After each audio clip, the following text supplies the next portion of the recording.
Hey guys, and welcome to the Working Money channel. Within the last 24 hours, guys, we've seen a Bitcoin spike. Bitcoin now trading, as of today, $36,800 per coin. We actually saw it go up to $37,000. And now what we're seeing here, guys, is a bit of a cool down. Now, I still do think Bitcoin will retrace at some point. I don't think we're far enough along in this bull run to see Bitcoin continue this momentum. But, I'm not going to lie, it's kind of great to see at this point.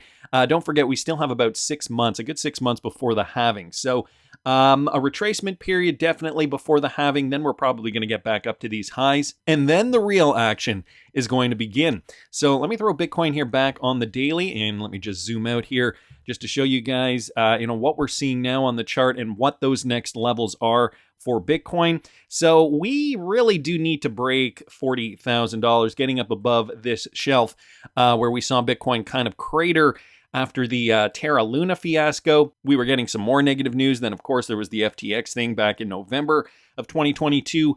So 2023, obviously, proven to be more fruitful than 2022. It is a different year, obviously, within the crypto cycle for the King crypto and for many other cryptocurrencies. We're seeing the market cap here almost breach $1.4 trillion. So getting up close to half of what the crypto market was, 1.5 trillion at the top. At the peak in 2021, the crypto market was worth $3 trillion. We've got 24-hour volume is also up. So there is a bit of a frenzy now. People purchasing cryptocurrencies, 30.37%, and Bitcoin dominance, 52.2%. So we're seeing Bitcoin move commensurate with the altcoins. We've got fear and greed index over here also edging up further towards more greed, 74 guys. Bitcoin up 4.16%. We got Ethereum up also 1.63. BNB coin is up 1.14. And despite Ripple's swell event, XRP, staying fairly flat, down about 0.06%. So not too much movement for XRP to the upside, to the downside. Solana has actually seen a price surge to 8.61%. Cardano is up as well, 5%, give or take. So, the rest of the altcoin market doing fairly well. XRP obviously had that pre-swell pump, which in my opinion was occurring because we were assuming that there was going to be some positive news at swell. And there has been some great announcements. Right now, we've got XRP trading at about 69 cents. So it was up near 70, 71, 72 over the last few days. What did we actually top out at over here? It was about 73 too, just over 73 cents. Came right back down. And now we're forming hopefully what will be another bullish pennant pattern, not making any lower lows, going below 65 cents, which would be down and around here. So hopefully we stay within this channel in here before we make some new highs. But, it's anybody's guess again. This is going to depend on what Bitcoin does. We're still really at the mercy of the market. The market is still fairly fresh. So we still really have to see, what's going to happen over the long term with the King crypto and the rest of the big market movers. XRP crypto, will bringing this to our attention. Now, Bitcoin futures traders, guys, here's a good indication of where they see XRP price going. They're holding over $355 million worth of XRP with 91% long XRP overall. So you can see the long accounts in the green, and of course there's the short sellers in the red, but long XRP holders obviously make up the majority there, as you guys can see, and the yellow line just represents the long to short ratio. And again, this is information coming from BITRUE, a very XRP-centric exchange, also the exchange that I'm using for my Patreon, so my Patreon subscribers also know about BITRUE. If you don't have a BITRUE account, I do have an affiliate link in the description, but if you're part of the Patreon or you want to join the Patreon and watch me trade my crypto portfolio this bull run, you don't have to sign up for BITRUE. You can get a lot of these coins on other exchanges too, but it is the exclusive cryptocurrency exchange, at least at this moment, where I'm trading my crypto portfolio for my patrons. And guys, they're XRP centric. This is why I chose them. A lot of XRP pairings. And we can see, even just by these metrics, XRP long holders are in an overwhelming majority. So I wanted to thank XRP Crypto Wolf for posting that. Obviously, we have had swell. The first day was yesterday. Chad Steingraber here posting this major bombshell announcement already made on the opening day of Ripple Swell 2023. Largest payment provider in Africa will use XRP across the world. HSBC, one of the world's largest banks in the world, will use Ripple's Metaco for institutional custody, guys. Monica Long kicked off the 7th annual Swell event in Dubai with a bit of a clip here. Let me play you guys this.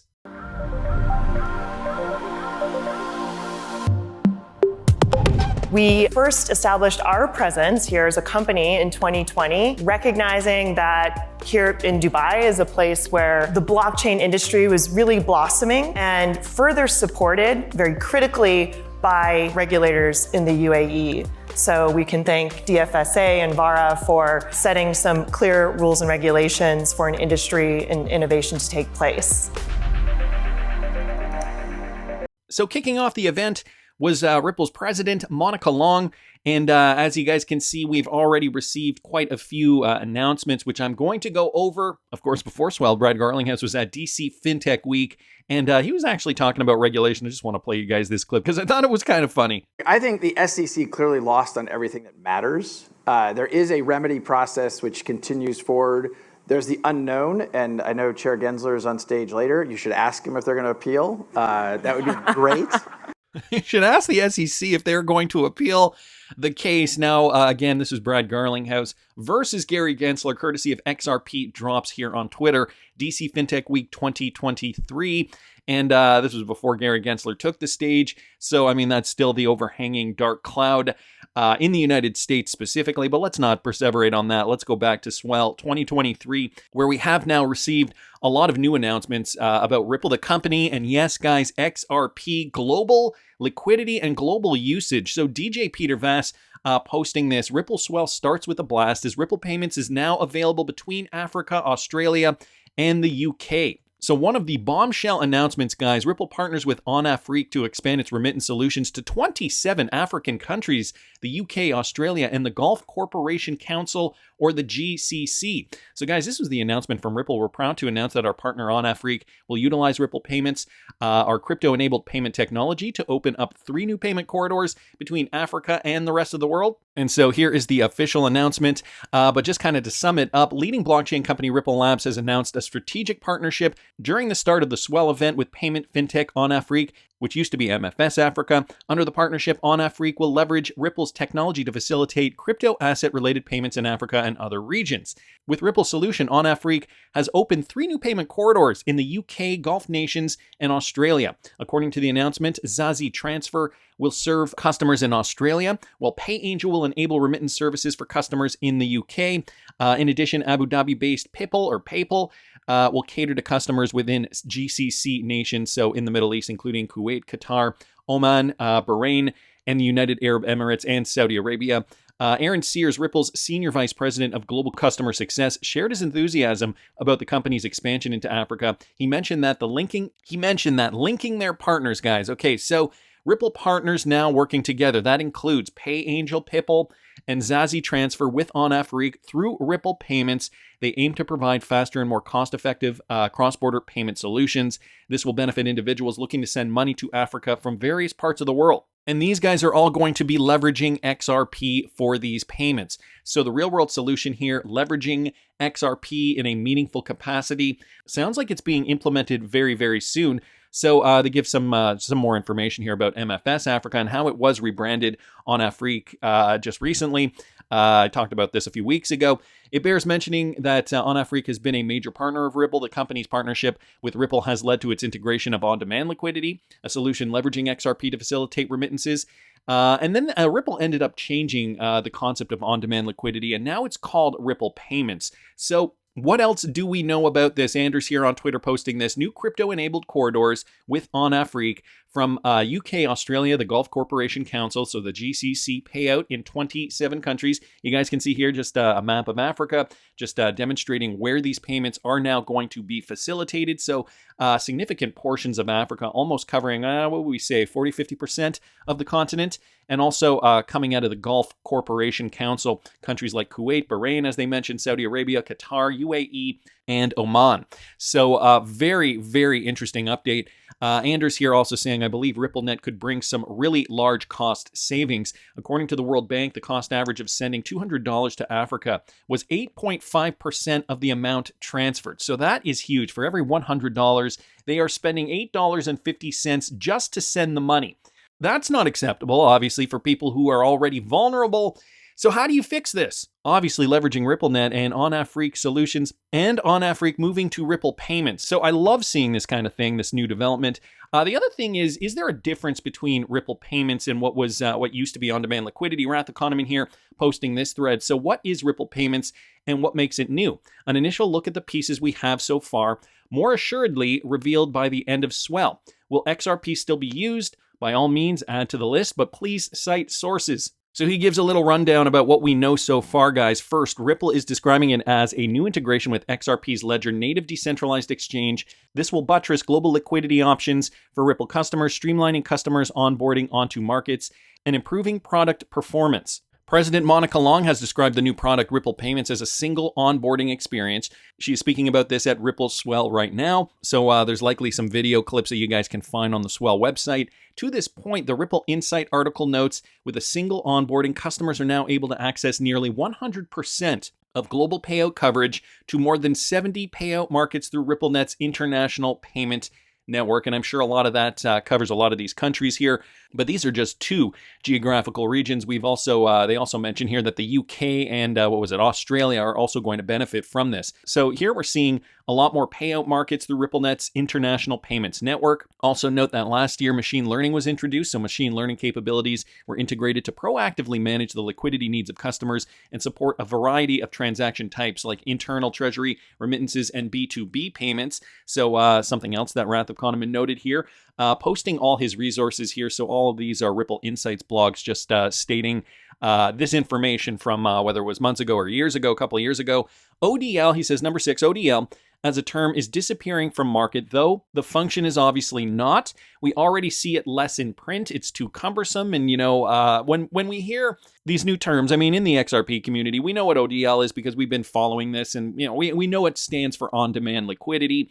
But, it's Ripple has a very difficult time and has had a very difficult time over the years, making sure that not just the lay people, but banks, everybody involved, understands what they're doing, and they're trying to make the educational process as easy and quick to understand as possible. So maybe they found that, using the term ODL or on-demand liquidity was just too cumbersome, as Wrath of Kahneman points out here, and just not direct to the point enough.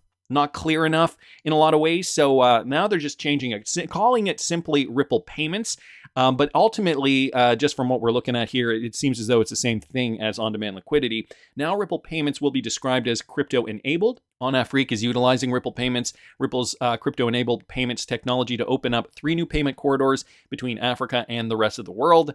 They also claim with newly expanded liquidity options, Ripple Payments can fulfill customers' liquidity needs on demand 24/7, 365 days a year, which is confusing. As IIRC, they've made this claim in the past, or at least spoken of crypto in this way. It isn't clear what is new about this. So even Wrath Economy is kind of scratching his head, wondering, is there something new about this technology? And then there's the Rocketfuel announcement, which I will get to later on in this video. What is clear is that the focus on payment remains. Ripple's vision has always been to move value as seamlessly as information moves today, and a core tenet of this lies in streamlining cross-border payments using blockchain-enabled solutions. And a familiar narrative reinforced. The company focused on solving the hardest problems, such as building blockchain-enabled payment infrastructure, before expanding its product offerings to address new areas such as liquidity management and tokenization, including CBDCs. So some of the remaining questions that Wrath of Kahneman has here. Too many, but more should be revealed through Ripple Swell. And again, guys, we do still have one full day of the Ripple Swell event today, Thursday, November the 9th. Broadly, how does this differ from previous products? How is the XRPL integration different? What is the significance of Rocketfuel as first client? So again, I'm going to be talking about that. Where does LH fit in? And what tokenization? So in conclusion, for now, Ripple remains committed to payments and XRP in them in a new product, Ripple Payments. A little positivity among the executives to close things out. So this is basically now what we know. The rebranding occurred, both two rebrandings, actually, MFS Africa to Onafriq, but also Ripple Payments was once ODL. So that is also a rebranding. Neil Hartner here also mentioning another update, exciting news that Ripple will be leveraging the XRPL decentralized exchange for cross-border payments. So that was another piece of news that Ripple did announce. This project has been a main focus of mine for a year, and I'm hoping to share more technical details in the future about why the XRPL DEX is an awesome fit for ODL. So even though he's talking about ODL, calling it ODL, I'm thinking, as per Ripple's new terminology, they want to stay away from that term. Ripple Payments reaches new heights. So guys, this is directly from Ripple's Insights blog from just yesterday, releasing it here concurrent to the Swell event. So Ripple's vision has always been to move value seamlessly, as we know. Number of announcements has been made at Swell. So this is a lot of the stuff that Wrath of Kahneman has already mentioned. Let me go down here. For too long, the financial industry has suffered from using antiquated technologies, resulting in high costs, lost revenue, and inefficient and unpredictable processes. Blockchain and digital currency applications provide an avenue to radically improve those shortcomings. This coming from the CEO of Rocketfuel, Peter Jensen. Ripple Payments supports our product, allowing us to serve our customers globally in a dramatically more effective way than the legacy financial system. So, just kind of railing on the legacy financial system, obviously not a great solution. Wanted to thank Neil Hartner here. But Mickey B. Fresh also kind of bringing this up with regards to the technicals. XRP Ledger with native decentralized exchange is a game changer, guys, for the XRP community. Get ready for AMM liquidity pools on XRP DEX. Imagine RippleNet pumping billions of ODL volume into AMM pools, generating 3x real-time yield for liquidity providers. So he gives a bit of an explanation here, and I do suggest you check out Mickey B. Fresh's YouTube channel if you guys have not already. He's really good at getting into the details about how the technology works. David Schwartz couldn't be more excited, he posts down here. This is a game changer, he says. RippleNet integration into XRP DEX and AMM pools opens the door for retail investors to profit from Ripple's extensive RippleNet network. AMMs are not just another feature. It's a bedrock for a powerful native economy model onto the XRP ledger, and it's based on XRP's utility as liquidity. So guys, when I keep saying XRP has to be liquid for utility to run, we're going to be part of that, leveraging our XRP. I guess they're banking on us to a degree, probably not fully, obviously, probably not even a majority, but still banking on us to see, we have our XRP, we can utilize our XRP and leverage it to make profit in these AMM pools. So that drives storage demand for XRP. AMM pools are interleaved into central limit order and payment execution engines. Ripple's North Star is driving XRP usage and source natural unsubsidized liquidity. On-ledger AMM liquidity pools are the most organic liquidity sources possible. And so David Schwartz did say that there will be incentives. There will be an incentive program. However, in my humble opinion, Mickey says escrow will be used to boost liquidity in AMM pools. So in case you missed it, he did release a 40-minute deep dive into the topic, guys, and I will link this tweet thread in the description of the video. And if you scroll right down, you can see his YouTube video there. I do suggest you subscribe. So thanks to Mickey B. Fresh just for posting that. And Panos' takeaway too on the XRP DEX. Okay, for me, the biggest takeaway from this announcement is this, especially once the AMM is enabled, this will directly contribute to the DEX volume and revenue for liquidity providers. So guys, you and I who want to provide liquidity, who want to leverage our XRP, and maybe make a little bit of profit from the utility aspect, Ripple could even become an LP themselves for bigger efficiency. So he reposted Ripple's tweet, but also says, if that happens and Ripple do use a portion of their XRP for the AMM and various XRP to fiat stablecoin pairs, the XRPL AMM DEX could become the most liquid AMM in the world, and XRP itself could be one of the most liquid assets on Earth. Really exciting times. So, quite frankly, if XRP is going to be utilized to tokenize a whole bunch of stuff, if Ripple does already have all these partnerships with so many different companies, theoretically, it could be the most liquid asset on the globe. And so what does that mean for you and I, guys? Well, we will be holding the most liquid asset, the asset that would probably equate to the asset that would be in the most demand for trade.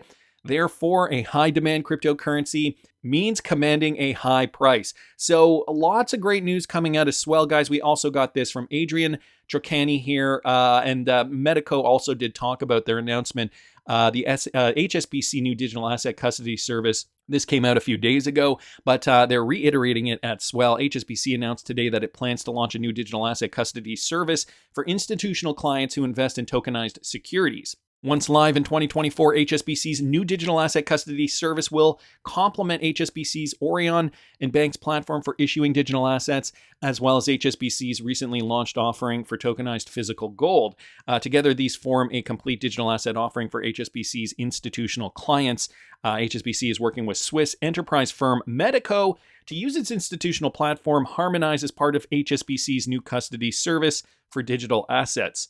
And so this is big considering now Ripple does own Metaco. And so Adrian Tricani also commented on this, that HSBC, one of the world's largest banking and financial service organizations, which happened to be a Ripple partner even before this, announced that it's working with Metaco and plans to launch its new digital asset custody solution called Harmonize to unify security and management of its digital asset operations.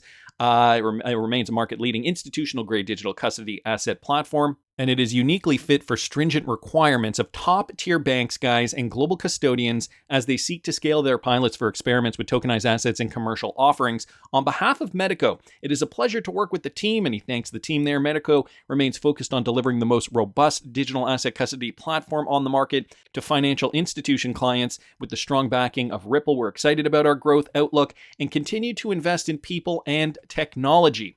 So more integration here with one of the biggest banks on the planet, HSBC. So I wanted to thank Adrian Tricani there. So, I mean, this Metaco announcement, not new, but they did want to reiterate it at Swell, probably because it does, it does kind of fit with the theme of the integration that we're seeing globally, guys, and the XRP utility that will come shortly. Matthew Lany also bringing us this. Rocketfuel partners with Ripple to revolutionize global payments. So coming back to that Rocketfuel story, this was also announced at Swell yesterday. A global provider of payment solutions via ACH Bank transfers Bitcoin, stablecoins, and other cryptocurrencies, announces a partnership with Ripple that includes adopting Ripple payments into its suite of payment products to meet the increasing demand for faster, more reliable, and less expensive fiat payments to merchants and partners globally. So it almost sounds like a complement to RippleNet technology. Rocketfuel Pay-in Commerce. Okay, so that's what the technology is called. That is what Ripple Payments is going to include. This is mostly for allowing merchants to pay large numbers of customers and partners globally in either crypto or via bank transfers. So that seamless integration here. We heard from the CEO, Peter Jensen, on the stage at Swell November 8th. And here's what he says. Existing rails and technologies used to transfer money cross borders are based on old, outdated technology. So I mentioned that quote earlier. And so this technology, this collaboration will definitely improve that. Through partners like Rocketfuel, we empower businesses globally by providing efficient and cost-effective payment solutions through the power of crypto and blockchain. This also coming from Brendan Barry, head of payment products at Ripple. So a collaboration, guys. Rocketfuel has already been in the space, generally transferring Bitcoin and 160 plus other cryptocurrencies, as it mentions down here in this blurb. So I'm really excited to see what's going to come out today. Let's see, might be some more news that'll get XRP pumping. I mean, we really have not seen a big retracement yet. Maybe XRP will pump above 73 cents today. Who knows? That's just my opinion. I want to hear what you guys think. Please subscribe to the channel if you haven't already. Like the video if you like the content I'm providing. I always love hearing your comments. See you in the next one, guys.